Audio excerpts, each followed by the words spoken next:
Iran Israel সংঘর্ষের ফলে নতুন করে উত্তপ্ত মধ্যপ্রাচ্য, আতঙ্ক বিশ্বজুড়ে।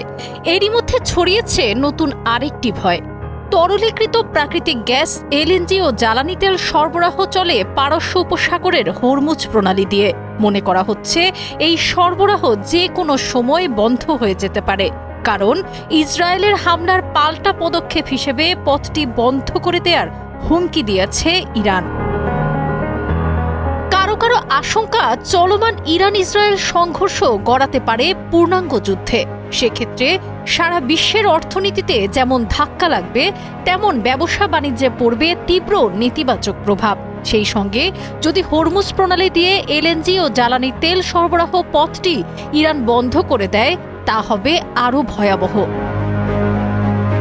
এই জলপথ দিয়ে বহন করা হয় বৈশ্বিক জ্বালানির একটি বড় অংশ। জ্বালানির সঙ্গে ব্যবসা বাণিজ্য, অর্থনীতি, দ্রব্যমূল্য সবকিছু রয়েছে সরাসরি সম্পৃক্ততা। তাই প্রাকৃতিক গ্যাস, এলএনজি ও জ্বালানি তেল সরবরাহে বড় ব্যাঘাত হলে বিশ্বজুড়েই বাড়বে মূল্যস্ফীতি। আর এই উত্তাপের আঁচ এড়াতে পারবে না বাংলাদেশও, কারণ বাংলাদেশকে কাতার থেকে এলএনজি আমদানি করতে হয় এই হরমুজ প্রণালী দিয়েই। দীর্ঘমেয়াদী চুক্তির আওতায় 2018 সালের এপ্রিল থেকে কাতার থেকে বাংলাদেশে এলএনজি আমদানি করছে পেট্রোবাংলা। বসুন্ধরা ডায়াপেন্ট এখন আরো উন্নত। এই হট এয়ার থ্রো টপশিট দ্রুত শোষণ করে সোনামণিকে দেয় কোমল অনুভূতি। এ পর্যন্ত আমদানি করা হয়েছে মোট 267 কার্গো।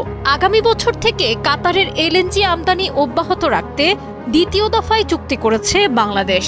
তার অর্থ হচ্ছে আগামীতে গ্যাস সরবরাহে নির্ভরযোগ্য উৎস হিসেবে কাতারকেই বিবেচনা করা হচ্ছে। তাই ইরান ইসরায়েল চলমান সংঘাত দীর্ঘায়িত হলে দেশের গ্যাস সরবরাহ ব্যবস্থাপনায় বড় প্রভাব পড়বে। জ্বালানির আমদানির সংকটে পড়লে তার প্রভাব পুরো অর্থনীতিতেই পড়বে বলে জানান ব্যবসায়ীরা। যুক্তরাষ্ট্রভিত্তিক এনার্জি ইনফরমেশন অ্যাডমিনিস্ট্রেশনের এক প্রতিবেদন বলছে, হরমুজ প্রণালী দিয়ে প্রতিদিন গড়ে 2,10,00,000 ব্যারেল অপরিশোধিত জ্বালানি তেল পরিবাহিত হয়। এটি বৈশ্বিক বাণিজ্যের যা প্রায় 21%। বৈশ্বিক জ্বালানি তেলের বাজারে এরই মধ্যে ইরান ইসরায়েল উত্তেজনার প্রভাব পড়তে শুরু করেছে। উভয় দেশে পাল্টাপাল্টি হামলার পর পণ্যটির মূল্য বেড়েছে 12% পর্যন্ত। আন্তর্জাতিক বার্তা সংস্থা রয়টার্সের তথ্যানুসারে 12 জুন পর্যন্ত ব্যারেল প্রতি অপরিশোধিত জ্বালানি তেলের দাম ছিল $70.4। একদিনের ব্যবধানে তা $78.5 উঠে গেছে।